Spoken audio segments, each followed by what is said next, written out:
Cheers and what's up, everyone? Welcome to another mini series with your girl B Dylan.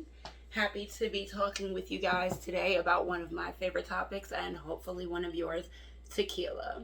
I'm going to be bringing this to you in a 5-part mini series, so I hope you guys enjoy it. And if you do, don't forget to like, comment, and subscribe. I'm going to give you half a sec to go ahead and grab your drinks if you're drinking along with me.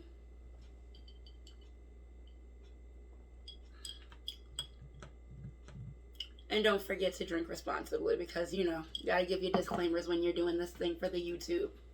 So, anyway, basically, I just wanted to bring this little 5-part mini series out on Cinco de Mayo, drop a little bit of knowledge on the culture behind the history that we're celebrating. Or, I'm sorry, I said that completely wrong. The history behind the culture that we're celebrating. And to get a little more into the history of the drink tequila itself, because I'm sad to say that as a bartender, aside from drinking it, I did not know very much about it. And you want to speak to things professionally, especially when you're a bartender. And as far as mixing it up, that's great. But as far as where it comes from, exactly how it's distilled, all of that information, never knew it. So I'm hoping that this video can be a little educational for you guys as much as it was educational for me doing the research on it, right? So, cheers. Now in video part 1, I just kind of wanted to get into the background of tequila itself. What exactly is tequila, where it comes from, what it's made of, all of that. So tequila is like a lot of alcohol derived from a plant, and that plant would be agave. Now, for any of you succulent lovers out there, you've probably seen agave and you're like, agave, what?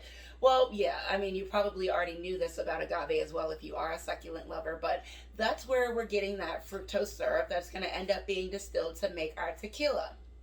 So how does it go from being this like kind of rough looking plant to being the drink that we consume today?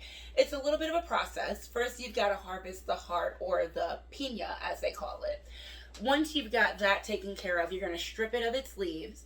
And for tequila, and I'm going to be specific about this because it's got a very close relative called mezcal, and the process is a little bit different. But for tequila, you're going to steam that in an industrial size oven, which is going to heat up that inulin and get those sugars out.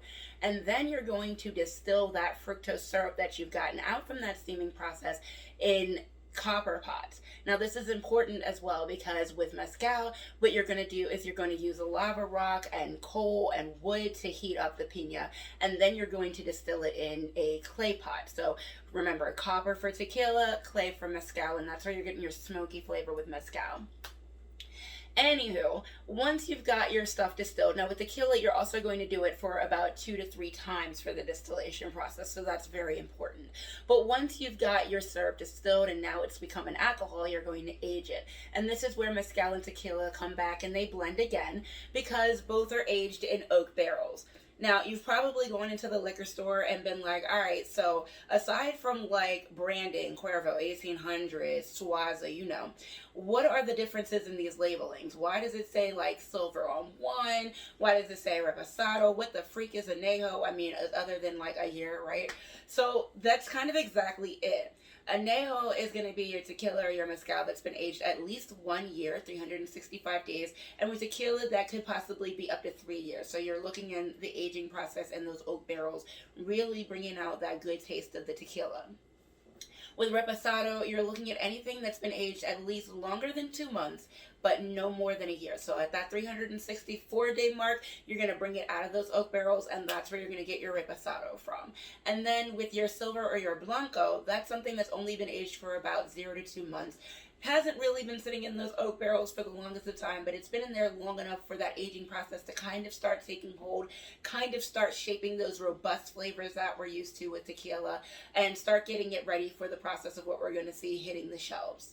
So basically, tequila comes from the agave plant, the agave tequilana, which is blue agave.